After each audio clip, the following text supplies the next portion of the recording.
Monsito Ocampo, ang tinaguriang comic ng grupo.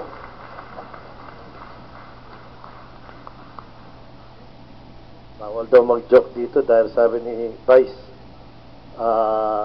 simbahan pala ito, baka ma-desecrate ko. But anyway, alam mo, praise the Lord. I'm really appreciating what I'm hearing from the Bangon candidates. Talagang may fire na kami. Talagang kumbaga sa there used to be a time that we were thinking to take a miracle from God for us to win. But after we've been going to around the country, in Mindanao, Visayas, we're now saying it will take a miracle from men for us to lose. Narinig mo yun? Ang sabi namin nung umpisa, milagro ng Diyos para si Brother Eddie Junyasay at ang Bangon Pilipinas candidates manalo sa eleksyon na to noong una. Umikot na kami.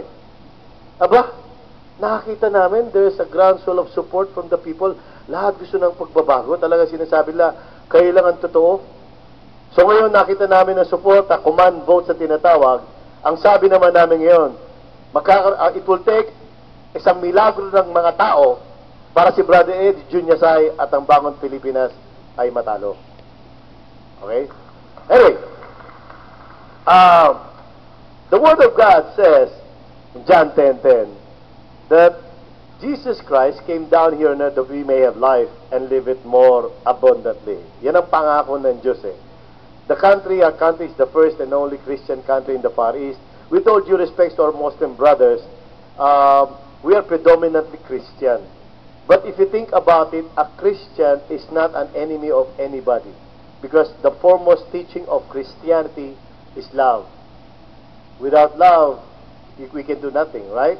So the plan of God for this country, if we really exercise the principle of loving one another, of doing good to those who hate us, of blessing those who curse us, and praying for those who maltreat us, then we will not have the kind of problems that we have right now. Because the plan of God is for us to have life and live it more abundantly. Yun ang plano ng Diyos sa atin, magkaroon isang buhay na ganap, kasiya-siya at masagana. O diba? Kaya lang may problema. Tanong sa akin, ano problema? Ano problema? Tanong sa akin. Ang problema, may magnanakaw. Sinabi na nga ni Atty. Paredes, yung magnanakaw na yan ay naparito naman at nandito pa upang magnakaw, pumatay at mangwasak. At ang problema pa, yung magnanakaw na yan, karamihan sa nila, ay nakaluklok doon sa matataas na pwesto ng pamahalaan.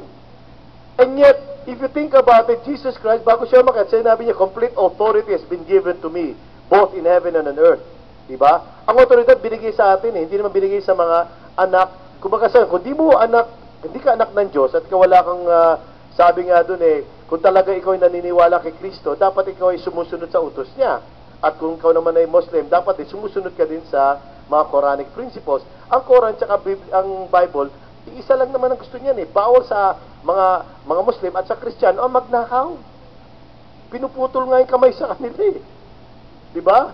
Yun ang totoo, di ba? Sa ibang lugar, talaga puputulin ng kamay mo. Bawal talaga. Kaya lang, ang problema, ang ating mga namumuno, ang tawag ko sa kanila, ay mga magandang tingnan sa harap, pero sa loob ay punong-puno ng kabuktutan, kalansay at dumi.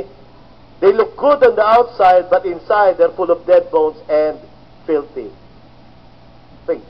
Right, di ba? So anyway, pag inisip mo sila, tawag ko sa kanila, tinatawag na balat kayo.